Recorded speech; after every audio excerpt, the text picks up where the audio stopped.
Great evening, great Saturday evening, everyone. Y'all would really think that I'd have it together by now, but I still struggle with which day it is. Guess that's a good thing, right? When I'm not so concerned about exactly what day it is and hung up on it, I suppose. But anyway, great evening. Tis Catherine Beasley here with day 13 of our Self Everything series. And just wanted to talk about self-appreciation tonight because it's something that I had to do for myself, right? So as you can see, there's a totally new back to myself me, and it's something that I needed to do because like the moment I cut my hair off, I felt back to my normal self. I felt like I could accomplish more than what I've been doing lately. It's weird because, I've had this talk with a few people about, I think that my hair is like for Samson, I needed to cut my hair instead of keep my hair, and that this hair on my head and the not doing it because I'm not that person and all of that stuff was keeping me from progressing in other areas. And the common answer was, that's just in your hair. Your hair has nothing to do with it, right? It's just in your head.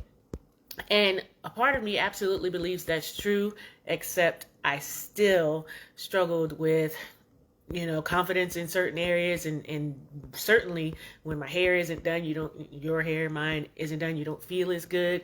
You don't want to get up and go because you don't want to do your hair. You don't want to go outside looking crazy. You guys have seen me looking crazy, so you know what I'm talking about. And so the thing is that you have to really just do what makes you feel right, right? So for me, it was, I don't need all that hair on my head. It started out as quarantine hair and just couldn't get out to get my hair done. Wasn't going out to get my hair done initially when the quarantine ended. And my hair grows relatively quickly, which is another reason I don't tend to have a problem cutting it. And so it grew, and it grew so much past what I normally let it grow. And I'm like, oh, let's see. And I decided to keep it, and then it kept growing and growing. And so it became, okay, let's see how long it can grow.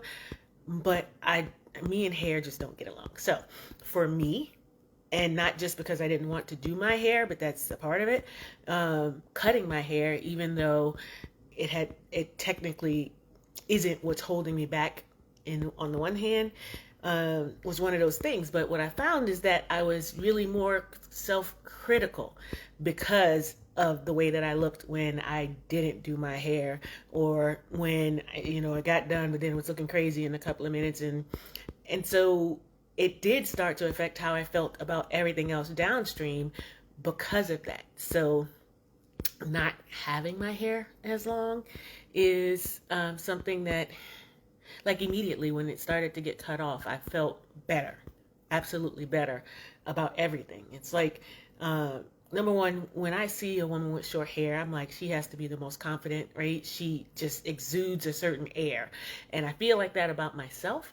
I've had a few people say that to me today, and, that it does kind of, to them, identify someone who's more secure and all of that stuff. So it's just one of those things. So I'm excited about having cut my hair, and I had dark hair for a long time, and usually I don't. So I'm even more excited about this color that I actually put back in. Faith, you did a fantastic job as always.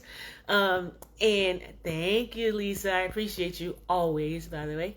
And so the point to this is not just my story, which I spent a long time on, but the whole self-appreciation thing, and doing what makes you feel good, figuring out what makes you feel good and doing it so that you can feel better about yourself, should you not be feeling the best about yourself. So what is it? What are the sort of things that can be done? Little things, right? Self-care in this instance is really important. And making it easy for yourself too, right? To me, my time was better spent doing something else than sitting around trying to do my hair. And then it gave me an excuse to not go outside too. When my hair wasn't done, I didn't have to get in my car because it wasn't going outside looking crazy for the most part. But at any rate, what are you doing for your self-care that will help you to feel better about yourself, help you to show appreciation for yourself, help you move forward? So is it something like making sure that you go and get your hair done right? I didn't want to get in my car, so I wouldn't even let someone else do my hair. It wasn't a matter of money. It's just I didn't want to spend my time doing those sorts of things. And not everyone is like me, obviously. But if you need to, go and get your hair done. Do you need a day at the spa? Do you need to go get your hair and nails and, manicure, pedicure, whatever it is done?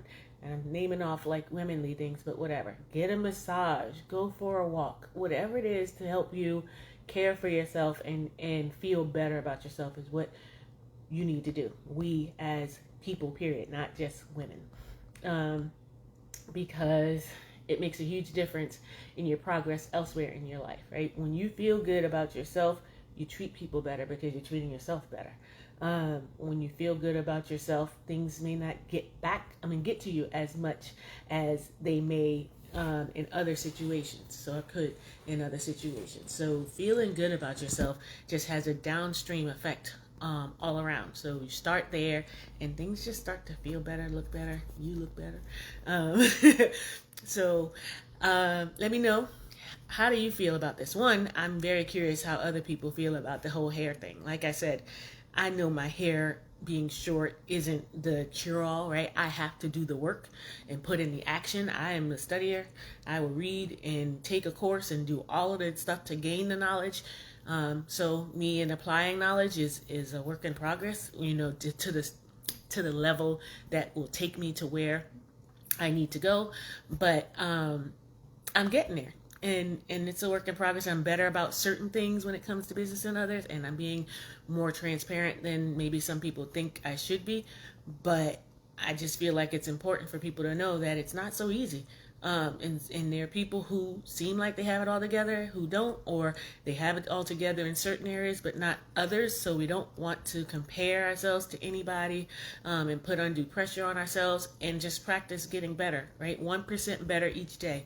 That compound effect will kick in, and that 1% per day will be 1,000% increase in your productivity and your success in no time. So, what do you think about my question about something like what my situation is? Me feeling like having my hair cut is going to be, and I already know how it feels, right? But just having cut my hair and making all of that difference. Or what are the sorts of things that you've done for yourself in the self-care or self-appreciation area that has made all the difference for you? Please do share with me. Let's have this discussion. And as always, please do join our group, the Self Everything group. And the link is in the discussion here, or the topic for this video. I want to really have a forum where people can come and really have a community with this discussion and others. So join me when you get a chance. I'll be waiting. Later.